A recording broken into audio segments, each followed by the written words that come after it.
Olá, para quem ainda não me conhece, eu sou a professora Vivi, faço parte do movimento Caravana da Educação. Estou mais uma vez aqui no canal do professor Toninho Vespoli para a gente discutir temas pertinentes à educação. Bom, hoje nós vamos falar sobre a questão da educação especial na perspectiva de educação inclusiva. E é importante que a gente comece refletindo sobre esse tema, que é independente da nossa condição de professor, que pode ser a condição humana de cada um e cada uma de nós no decorrer da vida. Quem é que está livre, por exemplo, de sofrer um acidente e perder um membro, ou de ter uma doença e prejudicar o aparelho fonador, ou deixar de enxergar ao final da vida? Então, são muitas coisas que podem acontecer com a gente. Então, quando a gente pensa numa estrutura de educação integral, na perspectiva de educação inclusiva, a gente está pensando na sociedade enquanto um todo. A gente vai pensar em práticas inclusivas, no viés escolar, com um olhar, com uma abertura de que é uma condição humana e que nós todos precisamos ter a certeza de que aquele tipo de discurso que existia em algumas escolas distantes, não onde a gente já ouviu falar,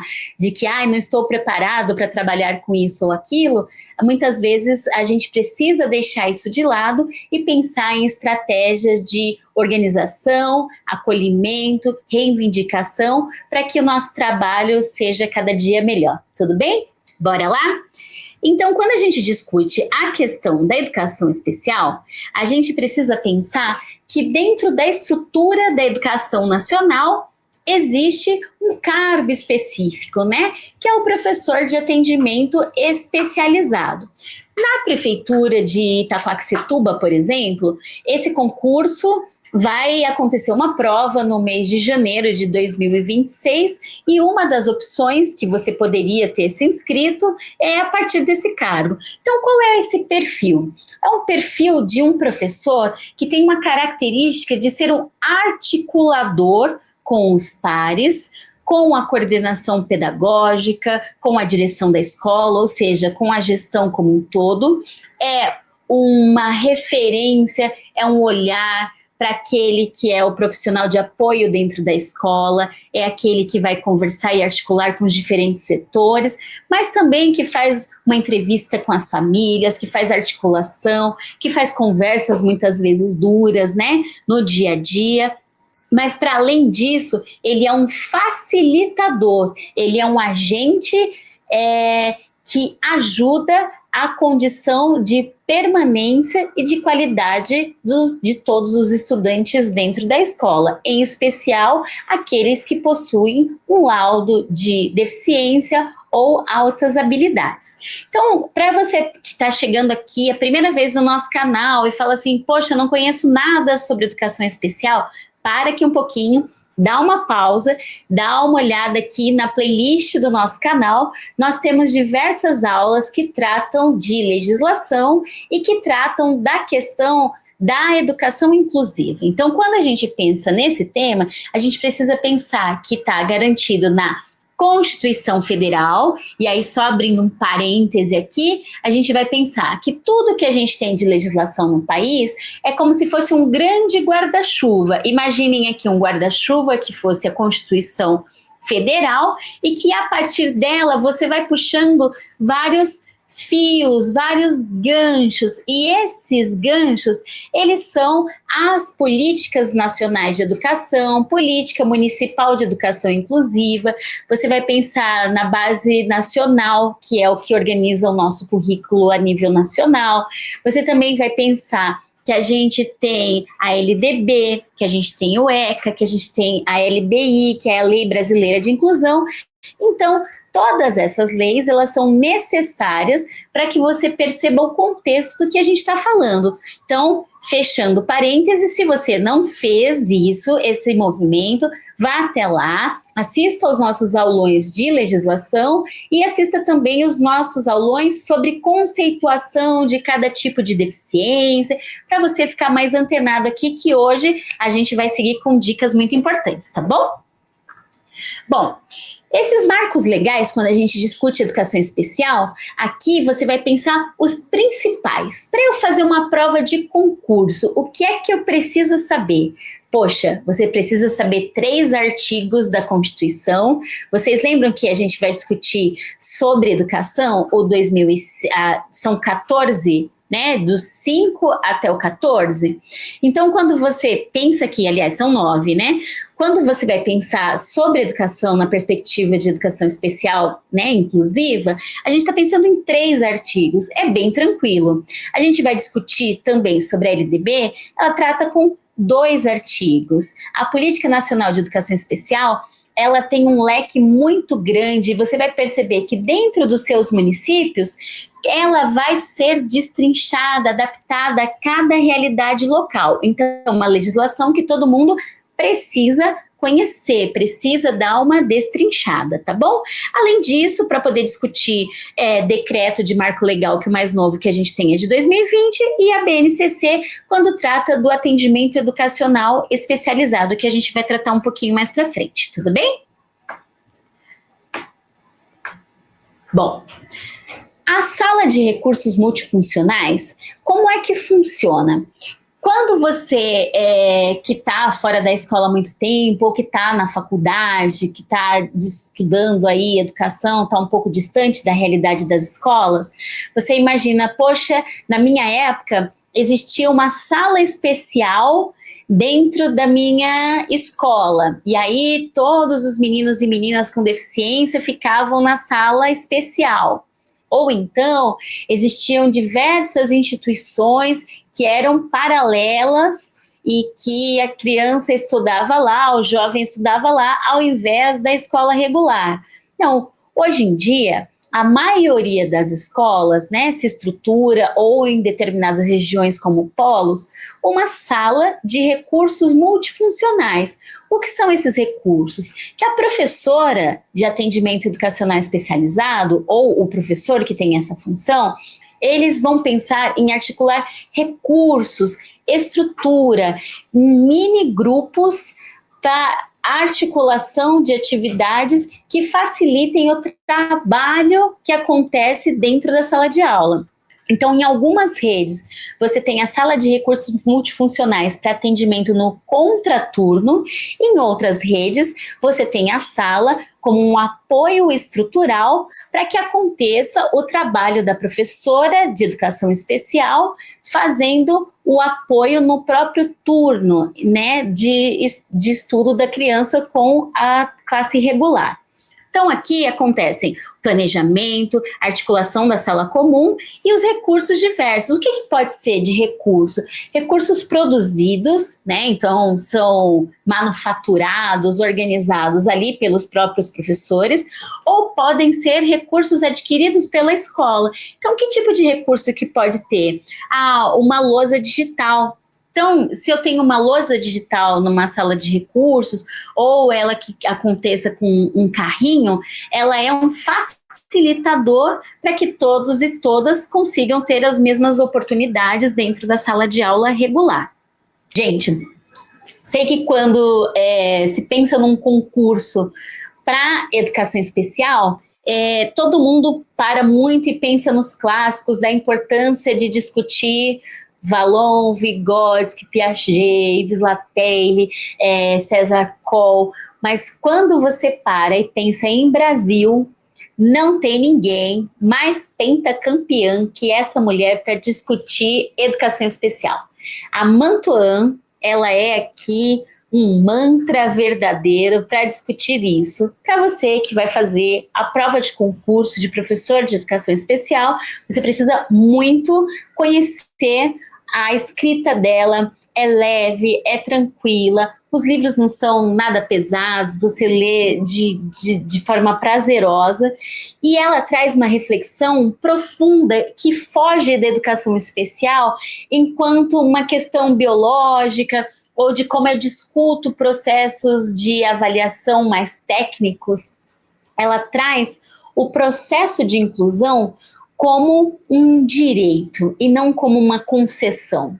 Então, quando a gente pensa em legislação durante muito tempo, várias nomenclaturas vão se alterando e parece que não fazem muita diferença. Mas quando você deixa de ter expectativa de aprendizagem e você passa a ter direito de aprendizagem, isso significa muito. Porque se esse menino, se essa menina tem direito de aprender, a gente tem o dever de ensinar. E a gente, que eu estou dizendo, não é o professor simplesmente, é a educação, é o Estado, é o país. A gente precisa fazer com que a lei cumpra. Você que é professor efetivo, você tem o direito, enquanto servidor público, o dever de cumprir a legislação. Você pode discordar de um ponto ou outro, mas você é um defensor, um cumpridor de leis. Então, dizer que a inclusão é um direito, ela tem um peso muito grande e ela muda a história da educação do nosso país. Então, essa mulher aqui não é pouca coisa, não. E aí um outro ponto que ela traz muito importante é que não existem currículos paralelos. Eu não posso dizer que eu estou trabalhando com a minha turma, vou continuar no exemplo aí da geografia, que eu estou trabalhando pontos cardeais com determinado grupo da turma e com a minha menina cadeirante eu tô deixando uma atividade de massinha para ela ficar apertando, ou eu trago o alfabeto móvel, ou eu dou o meu celular para ela brincar porque ela gosta de assistir vídeos do YouTube. Não, o currículo é um. Eu preciso pensar em como integrar todos os sujeitos ali na minha turma para que eu ofereça o que é direito de todos e de cada um, o que significa que eu preciso atingir a individualidade e o coletivo do seu direito. Além disso, a escola deve se adaptar ao aluno e não o contrário. Então, eu não preciso dizer, poxa, eu não consigo receber seu filho com, sei lá, síndrome de Down, porque eu não sei trabalhar com ele.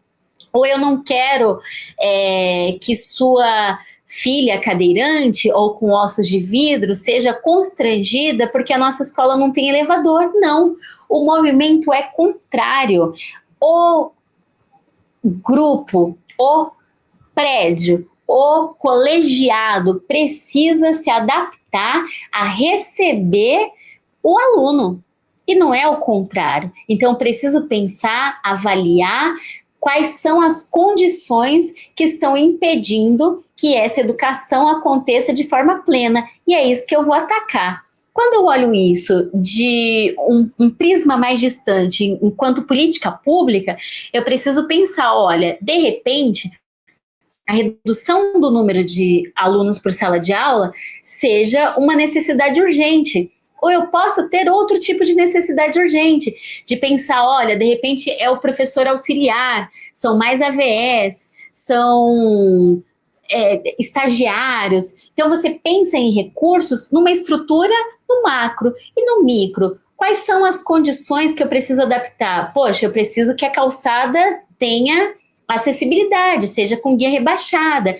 Eu preciso que o meu balcão de atendimento siga os padrões e que ele tenha a possibilidade de que um cadeirante possa também fazer um atendimento. Se eu estou numa sala de aula, eu preciso ter uma lousa digital, uma sala super tecnológica, eu preciso comprar a minha caneta mágica, que a partir dela esticar esse objeto, eu tenho um estudante que pode escrever em diferentes alturas. Eu posso trazer alguém que, olha, ele não escreve, não pega ali no lápis, mas ele tem uma facilidade muito boa com a oralidade. Então eu preciso de um gravador, eu preciso de um celular, eu preciso de uma câmera, eu preciso de uma professora, num processo de observação, de avaliação, que esteja bem formada, informação continuada, para saber que a avaliação não precisa ser de uma forma única, que ela tenha observação e tenha participação. Então, percebem que tudo isso é um processo de adaptar para receber bem o nosso estudante.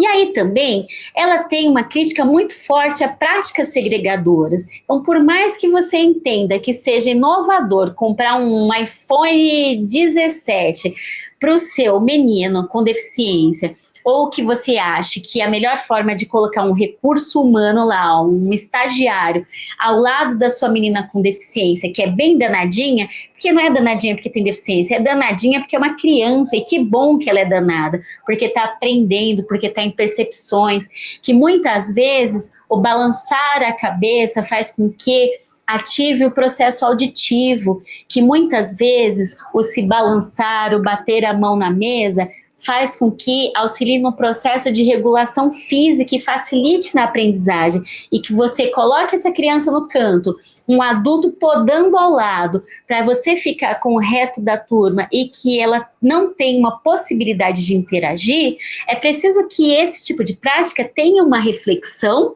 como a gente falou sobre o processo de avaliação, mas também que existe uma crítica, porque nenhuma prática segregadora pode ser positiva dentro da escola, que é um espaço de aprendizagem, é uma aprendizagem para todos. Então, um exemplo que está aqui posto para ela. A escola decide adaptar atividades para a turma toda, usando diferentes formas de participação, sem separar o aluno com deficiência em tarefas mais fáceis. Então, por exemplo, gente, se você está discutindo, de novo, né? Hoje vou brincar aqui com geografia. Se você está pensando uma aula de ciências humanas para Fundamental 1, ou que seja de história, de geografia para Fundamental 2, você fala assim, poxa, antes de eu trabalhar Egito, que vai ser uma dificuldade para uma turma inteira, eu posso pensar sobre tipos de fontes históricas. Então você vai montar uma caça ao tesouro. Nessa caça ao tesouro, você vai ter chegado lá na sua hora de atividade, vai organizar, vai ter um ovo de plástico que vem daqueles com chocolate, você tem pista, você pode preparar uma bússola, aquele que tem o hiperfoco nos pontos cardeais, ele vai saber quando é o norte, quando é o sul, o leste, o oeste, que seja cantando.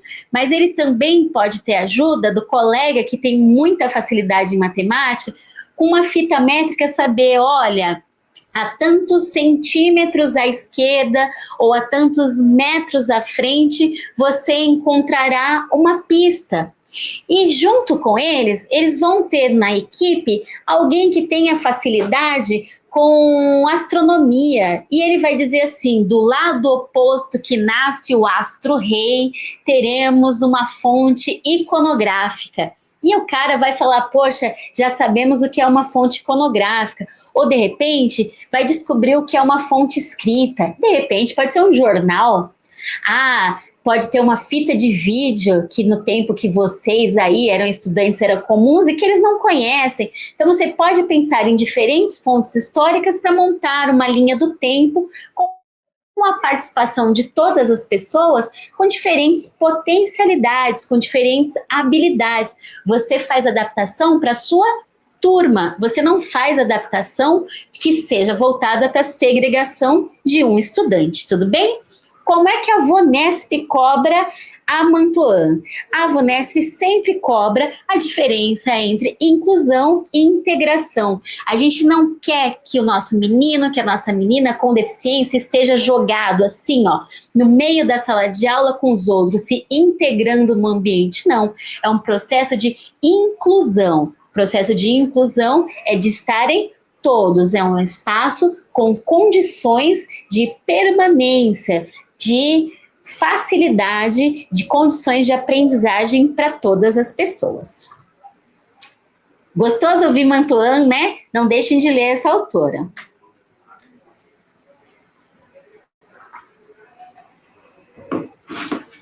Quando a gente está pensando ainda na educação especial inclusiva, a Mantuan traz a concepção, traz a questão política, traz a coisa reflexiva, filosófica, muito clara para a gente pensar e refletir sobre a nossa prática e como podemos melhorar dentro da educação.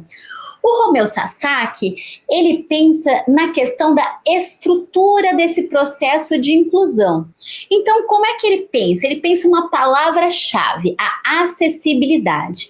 A acessibilidade, para além da rampa, para além do rebaixamento do guichê de atendimento, que são barreiras físicas, e aí eu vou dar outros exemplos de barreiras físicas que podem cair na prova de vocês.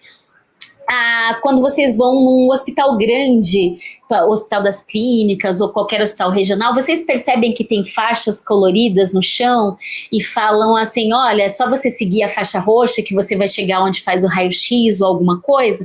Esse tipo de identificação facilita, por exemplo, para quem não escreve, para quem não lê, certo? Mas você também, se a pessoa não enxerga, você tem lá as fitas na escada com lixa, em que a pessoa consegue saber que aquilo é um limitador. Você tem a bengala com diferentes cores. Então a bengala vermelha e branca, ela tem um significado diferente. Cada tipo de adaptação, de organização, de rompimento de barreira física, ela tem uma intencionalidade e em muitos lugares no país, ela tem uma verba específica chamada verba de acessibilidade, para que as escolas adequem seus prédios. Isso aí é muito tranquilo. Mas existe, gente, outro tipo de barreira, né? O que eu preciso fazer? Se a minha função de educador é eliminar barreiras, eu preciso refletir sobre outras coisas que são barreiras. Então, se eu sou um professor e sempre digo que ter meninos e meninas com deficiência na minha turma me impedem de exercer o meu trabalho, essa é uma barreira pedagógica. Por que é? Será que o problema da educação, será que o problema da sala de aula, ele está simplesmente em ter pessoas com deficiência na minha turma? Será que é isso que faz o fracasso da educação? Será que as avaliações externas que escondem as pessoas com deficiência e que colocam alguns estudantes elevam o nível do nosso país? Muito pelo contrário, a gente vai lá e percebe que a gente continua ocupando as piores colocações em avaliações externas.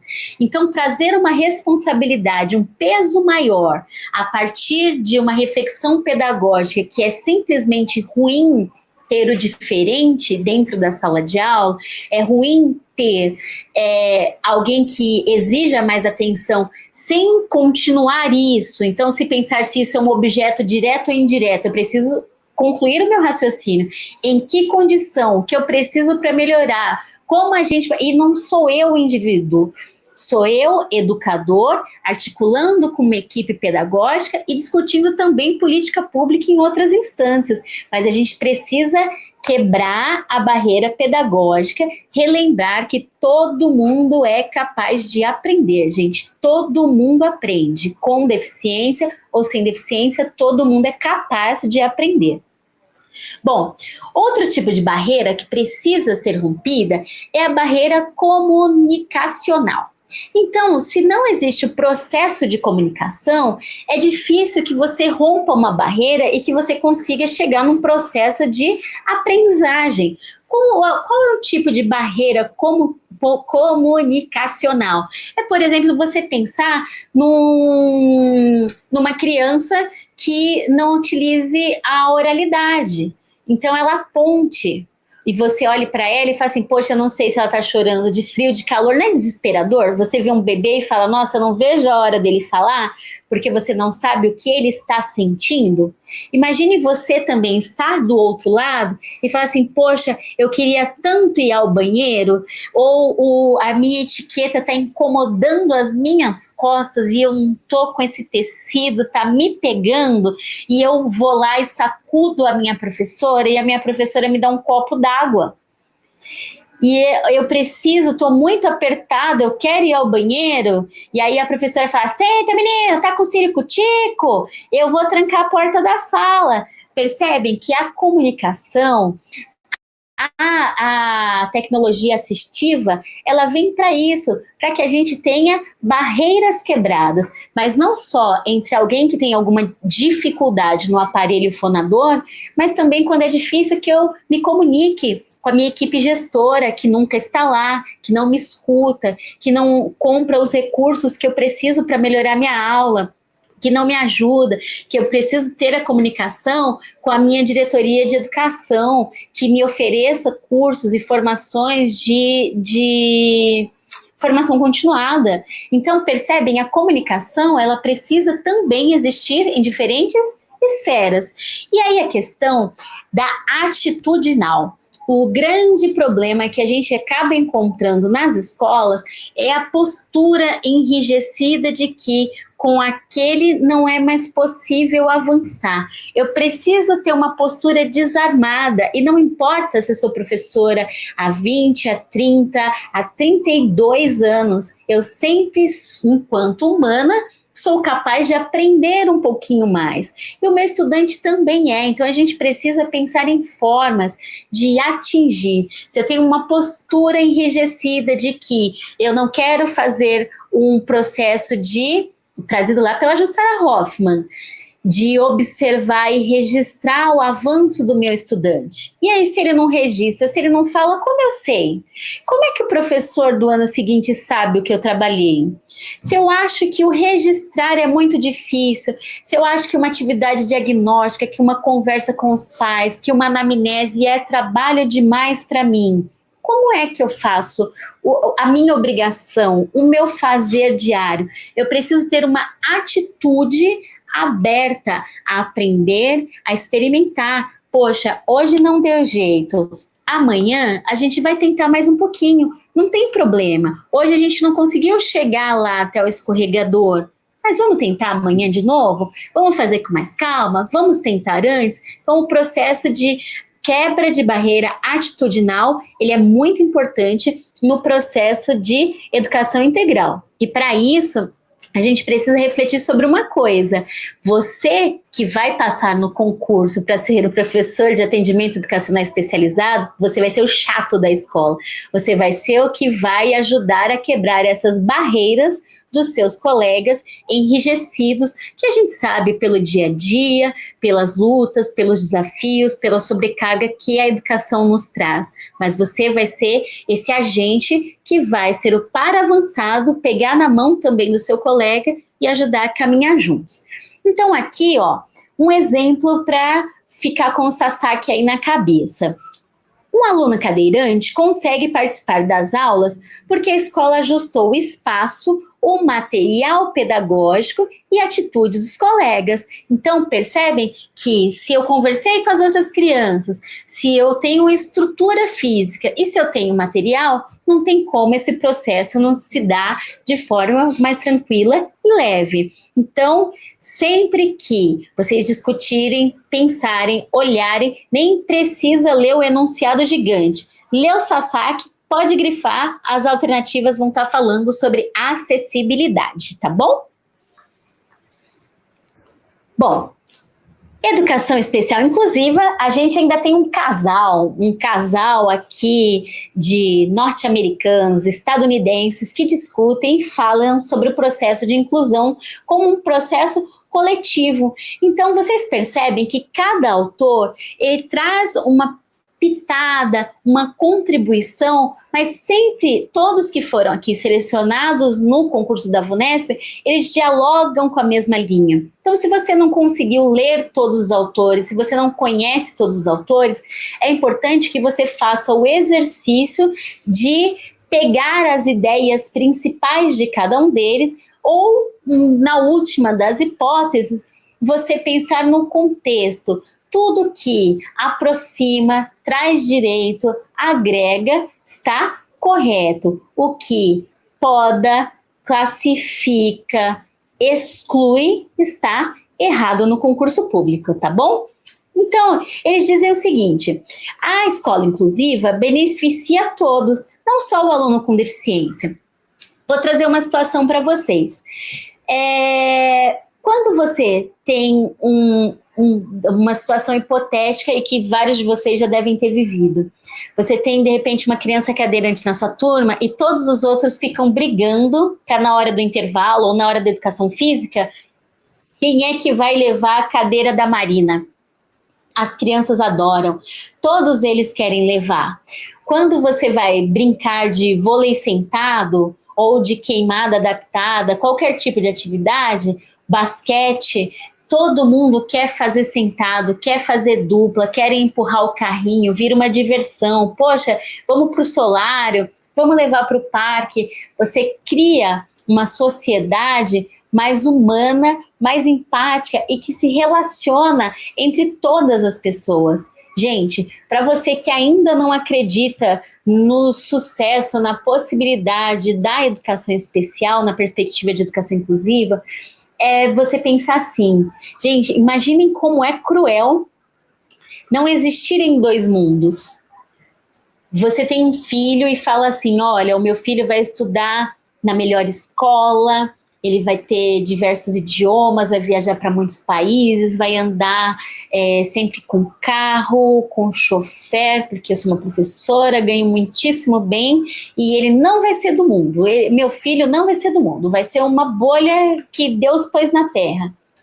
Só que esse seu filho vai encontrar o meu filho no farol, e o meu filho pode bater e dar uma pedrada, e seu filho ser vítima de violência. Então, quando a gente pensa numa sociedade inclusiva, eu não estou pensando apenas em pessoas com deficiência, eu preciso que todas as pessoas tenham seus direitos garantidos.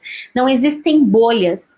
Não adianta defender piamente que a escola não seja um espaço para as pessoas com deficiência, porque não existe um mundo à parte para ela. Assim como não existe um mundo à parte para o rico, como não existe um mundo à parte para alguém da sua religião. As pessoas precisam conviver entre si e conviver bem. E ninguém faz melhor que isso do que a escola, do que as nossas crianças, os nossos estudantes que vibram quando o colega consegue fazer tal coisa. Pense aí, quantas vezes num campeonato, de repente, vai lá e tem uma modalidade de bocha para aquele cadeirante que a gente falou lá no começo, com a mãozinha atrofiada, segurar a bola, e quando ele acerta os pinos num boliche, do quanto os pequenos são capazes de vibrarem e serem felizes. Você que é professor sabe também que uma característica da nossa profissão é a capacidade de se realizar no outro. Então, quando a gente discute também a Ropoli, que é uma referência dentro do MEC, é de pensar que o atendimento educacional especializado, ele é complementar a educação, ele não pode substituir. A gente não pode dizer que precisa ter um espaço específico, não. Eu quero um espaço para somar, eu não quero um espaço que substitua. Se eu preciso de uma sala de recursos funcionais, quero ótimos recursos, eu quero ótimos professores que sejam suporte, baliza, para aquele que também está com a turma regular. Eu preciso que o atendimento educacional tenha o foco na tecnologia assistiva. Se eu precisar de um tablet, se eu precisar de um soroban, se eu precisar de uma reglete para quem tem baixa visão ou é cego para fazer a tradução daquilo e poder saber, pertencer ao espaço que é de divulgação e de troca do conhecimento científico que é a escola, mas também é de integração, é de ser feliz, gente. A vida, ela precisa ser boa dentro das suas condições para todas as pessoas. E aqui a VUNESP cobra muito a diferença entre atendimento educacional especializado e reforço escolar. Ninguém espera que nas turmas reduzidas, com até 5 estudantes com deficiência, que seja trabalhado um reforço do que foi na sala regular, mas que pense em possibilidades, em meios para que seja melhor aquilo no atendimento regular, que eu pense e foque naquela minha habilidade, mas também pense em possibilidades. Poxa, isso aqui é uma barreira e eu vou trabalhar com ele, uma barreira dele, que vai ajudá-lo a participar melhor da aula de educação física ou do que seja, gente. Dentro da escola é espaço para todo mundo. Então, educação especial e inclusiva, quando a gente pensa nos autores, nos clássicos, da Mantuan até a Ropoli, você está discutindo, Ropoli, você está sempre discutindo condições de permanência. A gente precisa pensar em políticas de acesso, a acessibilidade, mas nas condições de permanência também. Funções e atribuição do professor de educação especial. Então, você que está aqui até esse momento prestando concurso de professor de atendimento educacional especializado, que você entende que vai ser o par avançado, que você sabe que vai passar por muitas dificuldades, por falta de recurso, e mesmo assim quer ser esse cara que vai tentar, você precisa lembrar que para a prova você vai arrasar dizendo que a sua atuação no atendimento educacional especializado, ele é colaborativo, ou seja, com os professores da sala regular ou da sala comum, que você precisa de um planejamento inclusivo. Esse seu planejamento, ele passa por individualidade de cada um, mas ele passa também para o seu individual de trabalho, como é que você se organiza para atender diferentes, você vai trabalhar com superdotação, com altas habilidades, com surdo-cegueira, com deficiências múltiplas, com deficiência física, com transtorno opositor desafiador, que vai brigar com você, que vai querer te morder, que vai derrubar tudo. Você vai pensar na questão de Libras, você vai ter diversos desafios, e vai ser ainda o animador da plateia dentro da sua escola, vai ser o cara também que briga pelos que não sabem, vai ser aquele que é duro também com a família que largou e vai chamar para responsabilidade, você vai cobrar os núcleos de educação. Então é uma coisa muito pesada aí do seu trabalho. Você vai pensar como é que você organiza o seu planejamento, como é que você vai ter o olhar de eliminar barreiras e como é que, a partir do uso de tecnologias assistivas, e quando falo tecnologia, eu não estou falando de tablet e computador, eu estou falando também da prancheta, do livro que foi construído de tecido, estou falando de prancha de comunicação, em que o seu estudante possa apontar o que ele deseja fazer, ou o que ele quer falar, o que ele quer comunicar com você ou com os outros, pensar numa infinidade de possibilidades. Para quem não conhecia o nosso trabalho, eu sou a professora Vivi, aqui no canal do professor Toninho Vespoli. Não deixe de deixar o seu like, sua observação, suas dúvidas. Entrem nos nossos grupos de WhatsApp, estamos à disposição para somar nessa solidariedade de classe, cada vez mais aprovados em defesa de uma educação pública, laica, de qualidade, humana, daquele jeito que a gente gosta, tá bom? Beijo, gente. Até a próxima aula.